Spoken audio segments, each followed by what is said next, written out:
Hear me clearly, child of God. Just because the enemy is assigned doesn't mean he will succeed. There are many stories in the Bible where the enemy had plotted bondage and destruction for a believer's life, and it was not carried out in the end. Remember in the book of Exodus, God declared the freedom of the children of Israel. But to Pharaoh, they would always be his slaves.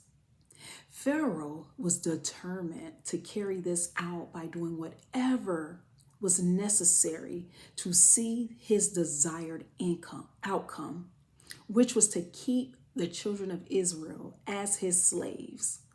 But look at how that ended. It didn't matter how many witches and warlocks joined forces with Pharaoh to make this happen. God had the last say so.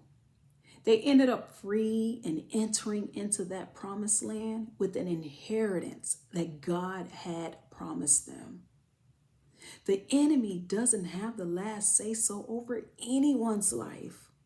God does. Just because the enemy said you would never amount to anything doesn't mean it is final. You have the authority through Jesus Christ to cancel that assignment against your life. Just because the enemy told you that you will live your life in poverty, just like everyone else in your family, that doesn't mean that that is the final verdict for your life. When you hear these things, count that as the enemy revealing to you, showing his cards, his plot and assignment for your life. Now that you know his plan, it is up to you to rise up against it through prayer, fasting, obedience, and being determined to walk in the steps ordered by the Lord in order for you to see what God said he was going to do in your life.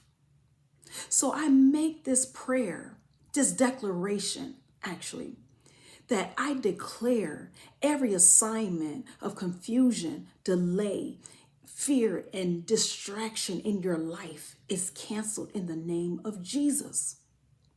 What the enemy planned for destruction, God will use for direction. No weapon formed against your purpose shall prosper. I declare the enemy's assignment is broken over your life. So stand firm in your authority with the living word, child of God, and declare that the assignment of the enemy over your life has been canceled.